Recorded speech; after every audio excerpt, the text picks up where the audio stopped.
یقیناً ازمینہ نے سارے کپڑے ٹیلر کو دیتے وقت ہدایت کی ہوگی کہ رفیدہ کے ناپ سے سیے جائیں۔ نہ جانے کیسی ہوگی وہ۔ ازمینہ کے خیالوں میں کھو کر وہ وقتی طور پر اپنی پریشانی بھول گئی۔ پھر کافی دیر میں اس کی آنکھ لگی تھی۔ ڈیڈی کو ICU سے ان کے کمرے میں منتقل کیا جا رہا تھا۔ رفیدہ صبح سے ماما کے ساتھ ہاسپٹل میں تھی۔ صرف رات بھر میں ماما کا چہرہ اتر گیا تھا اور وہ برسوں کی بیمار نظر آنے لگی تھی۔ یہی حال رشوان کا تھا۔ صبح 8 بجے وہ تھکا ہارا گھر پہنچا تو رفیدہ کو ہاسپٹل آنے کے لیے تیار کیا۔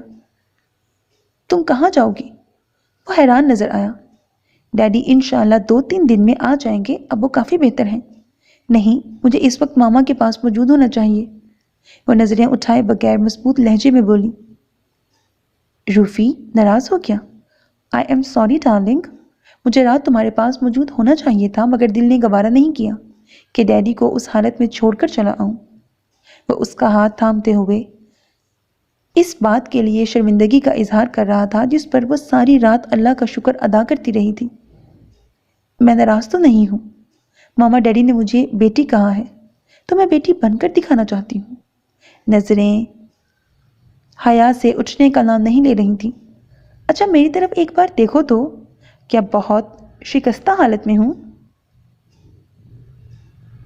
جو ایک نظر ڈالنے پر بھی راضی نہیں ہو؟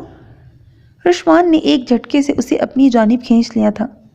مہکتا ہوا نرم و ملائم وجود اور اس وجود سے پل بھر کی یکجائی۔ چھوڑ دیجیے مجھے، وہ سخت وحشت زدہ ہو گئی۔ بھابھی چل رہی ہیں؟ ماموں جان گاڑی سٹارٹ کر چکے ہیں، سمیرہ بلانے چلی آئی تھی۔ گرفت ڈھیلی پڑتے ہی رفیدہ نے اپنے آپ کو جھٹکے سے چھڑایا تھا اور بھاگتی ہوئی باہر نکل گئی تھی۔ تب سے وہ ماما کے ساتھ ہاسپٹل میں تھی۔ ڈیڈی کی طبیعت بہتر ہونے کے سبب اب انہیں کمرے میں لایا گیا تھا۔ شام تک ملنے والوں کا تانتا بندھا رہا۔ کئی ایک اسے وہاں دیکھ کر حیرت زدہ ہوئے، باقی سبھی نے اسے سراہا تھا۔ ممی نے کئی بار اسے گھر واپس جانے کے لیے کہا تھا لیکن وہ ان کی سنی انسنی کر گئی۔ 10 بجے جب وزٹرز کو آنے سے روک دیا گیا تو رفیدہ نے ممی کو مجبور کیا کہ وہ گھر جا کر آرام کریں۔ وہ 24 گھنٹوں سے جاگ رہی تھیں۔ ماما کسی طور پر راضی نہیں ہو رہی تھیں۔ اگر آپ نے مجھے رکنے کی اجازت نہیں دی تو میں سمجھوں گی کہ آپ دل سے مجھے بیٹی نہیں سمجھ رہی۔ وہ از حد سنجیدہ ہو گئی۔ لیکن بیٹا تمہاری شادی کو ابھی صرف 2 دن ہوئے ہیں۔ رشوان کیا سوچے گا؟ دنیا کیا کہے گی؟ وہ اس کی اتنی ضد دیکھ کر الجھنے لگی۔ کوئی کچھ نہیں سوچے گا ماما، مجھے ڈیڈی کے لیے جا کر عبادت کرنی ہے۔ ایک بار ڈیڈی ٹھیک ہو جائیں تو جو آپ کہیں گی میں مان لوں گی۔ وہ اپنی بات پر اڑی رہی۔ پھر رشوان لینے تو آیا تھا رفیدہ کو، لیکن ممی کو لے جانا پڑا تھا۔ جاتے جاتے جن ناراض نظروں سے اس نے رفیدہ کو دیکھا تھا اس کے متعلق سوچ سوچ کر اسے دیر تک ہنسی آتی رہی۔ ڈیڈی کمرے میں ضرور تھے لیکن انہیں خواب آور دوائیوں کے زیر اثر رکھا گیا تھا۔ ڈرپ بھی لگی ہوئی تھی۔ ہر 1 گھنٹے بعد نرس آ کر بلڈ پریشر چیک کرتی۔ رشوان کی صبح والی حرکت نے اسے از حد محتاط بنا ڈالا تھا۔ آج کی رات اللہ نے خیریت سے گزارنے کا بندوبست کر دیا تھا۔ انکل کی کل سوچی جائے گی۔ کاش کہ ڈیڈی جلدی ٹھیک ہو جائیں تاکہ ان لوگوں کو اصلیت خود بتا سکیں۔ سوچتے سوچتے وہ عشاء کی نماز پڑھنے لگی۔ ہر سجدے پر اس کے دل سے بے ساختہ ڈیڈی کی صحت کی دعا نکلتی تھی۔ ممی کہتی تھیں کہ دعائیں اللہ کے سامنے سجدہ ریز ہو کر مانگی جائیں تو وہ یقیناً قبولیت کا درجہ حاصل کرتی ہیں۔ ڈیڈی کی جب بھی آنکھ کھلی اسے عبادت میں مصروف ہی دیکھا۔ صبح وزٹ پر آنے والا ڈاکٹر بھی حیران نظر آیا۔ ڈیڈی بالکل چاقو چوبند نظر آ رہے تھے۔ ان کی رپورٹ نارمل تھی۔ 9 بجے جب رشوان اور ماما انہیں دیکھنے پہنچے تو ان کی ڈرپ بھی نکال دی گئی تھی اور وہ رفیدہ کے ہاتھ سے سوپ پی رہے تھے۔ ماما انہیں اتنا حشاش پشاش دیکھ کر ایک دم خوش ہو گئیں۔ سب ہماری بیٹی کی کرامات ہیں۔ رات بھر نہ جانے کیا کیا پڑھ کر بھوکتی رہی ہے۔ صبح سے ہم اپنے آپ کو بہت بہتر محسوس کر رہے ہیں۔ ڈیڈی اس کی تعریف میں رطب اللسان تھے۔ بیٹا رشوان، تم اور راشدہ یہاں ہمارے نزدیک آ کر بیٹھ جاؤ، دونوں سے ضروری بات کرنی ہے۔ رشوان کی نظریں مسلسل رفیدہ کے سراپے میں الجھی ہوئی تھیں۔ ڈیڈی کے توجہ دلانے پر وہ چونکی رفیدہ بھی بلکہ پریشان ہو گئی۔ ڈیڈی پلیز، ابھی آپ کی صحت اس لائق نہیں ہے۔ 2-3 دن کے بعد اسے موضوع گفتگو بنائیے گا۔ وہ سراپا التجا بن گئی۔ نہیں بیٹے، اب دیر مناسب نہیں۔ ان لوگوں کے لیے اصل بات جان لینا اشد ضروری ہے۔ وہ اٹل انداز میں بولے۔ ٹھیک ہے، پھر وعدہ کریے، چاہے جواب کچھ بھی ہو، آپ اس بارے میں سوچ کر اپنا بلڈ پریشر نہیں بڑھائیں گے۔ میرا مسئلہ آپ کی صحت سے بڑھ کر نہیں ہے ڈیڈی۔ پھر وہ رکی نہیں، آنسوؤں کو ضبط کرتی باہر نکل گئی۔ یا اللہ، اب ان کی طبیعت پھر سے خراب نہ ہو جائے۔ میں ایک ڈیڈی کو کھو چکی ہوں، اب دوسرے کو کھونے کی ہمت نہیں۔ نیچے ریسیپشن کی طرف بڑھتے ہوئے وہ اللہ سے مخاطب تھی۔ خالی بیٹھے بیٹھے جب دل گھبرانے لگا تو اس نے لکھنؤ فون ملایا۔ لائن کلیئر نہیں تھی، بار بار کٹ جاتی۔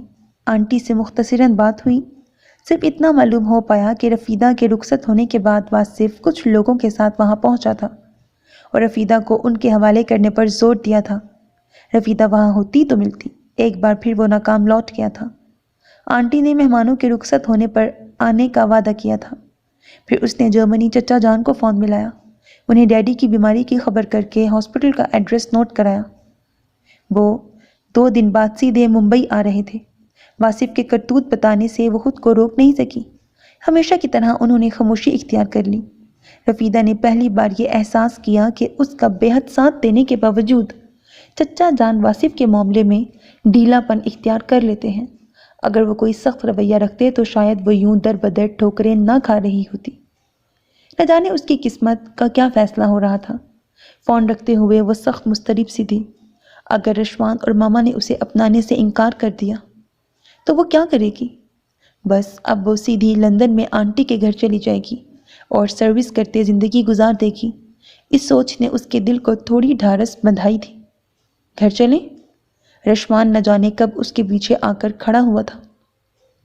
ماما ڈیڈی کے پاس رک رہی ہیں، تم گھر چل کر آرام کرو، وہ کہتے ہوئے آگے بڑھ گیا۔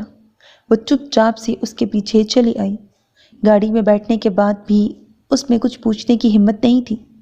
رشوان لب بھینچے گہری خاموشی کے ساتھ گاڑی ڈرائیو کر رہا تھا۔ تمہارے کزن کا ایڈریس کون سا ہے؟ بہت دیر کی خاموشی کے بعد اس نے لب کشائی کی۔ کیوں؟ رفیدہ سہم سی گئی۔ اسسٹنٹ کمشنر ہوں میں یہاں کا۔ اس قسم کے معاملوں کو کیسے ڈیل کیا جاتا ہے، اس کی اہلیت ہے مجھ میں۔ مجرموں کو ڈھیل دینے کے حق میں نہیں ہوں۔ اب کیوں کیا بعد میں کرتی رہنا، مجھے ایڈریس سمجھاؤ، وہ سخت لہجے میں بولا۔ پھر ایڈریس سمجھنے کے بعد بھی وہ واصف کے متعلق ہی سوالات کرتا رہا۔ گھر آنے پر اسے ڈراپ کرتے ہوئے اس نے کہا تھا، تم جاؤ رفیدہ، مجھے کچھ ضروری کام ہے۔ پھر 2-3 دن تک رشوان کی جھلک ہی نظر نہ آئی۔ دن میں ماما ہاسپٹل میں رہتی، رات کو رفیدہ پہنچ جاتی۔ 2 دن وہ ذہنی طور پر بے حد پریشان رہی۔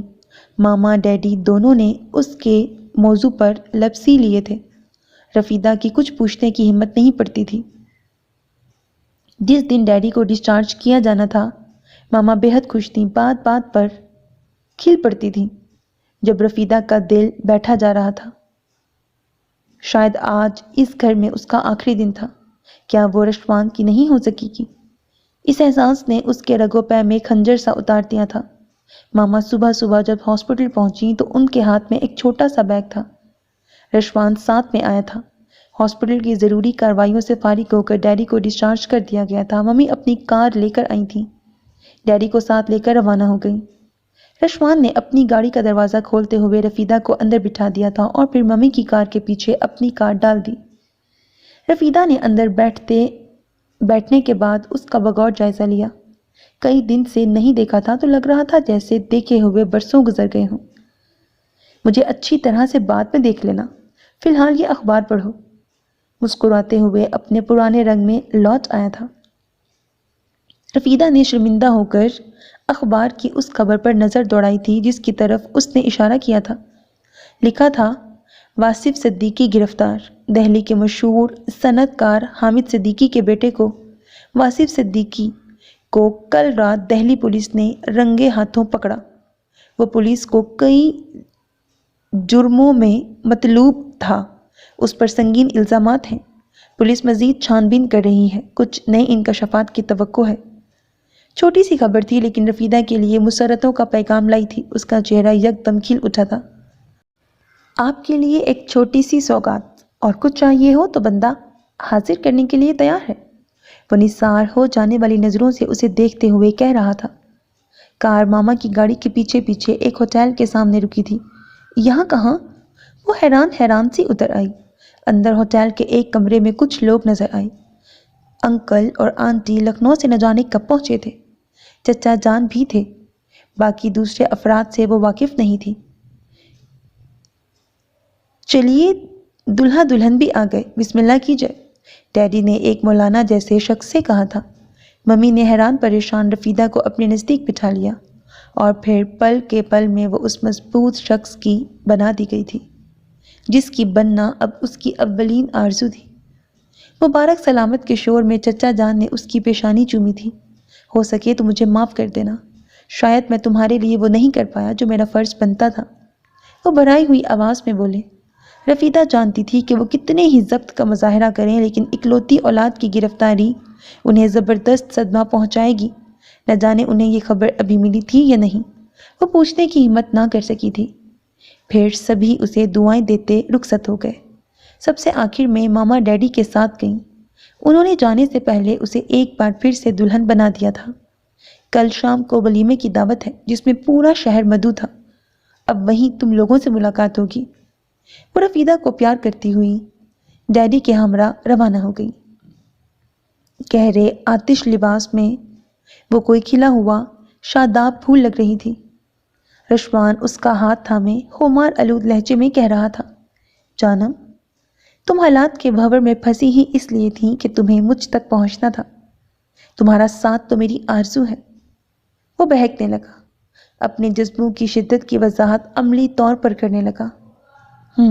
میں مل گئی ہوں نا، تو ایسا کہہ رہے ہیں، اگر کسی اور سے شادی ہو جاتی تو اس سے بھی ایسے ہی کہہ دیتے۔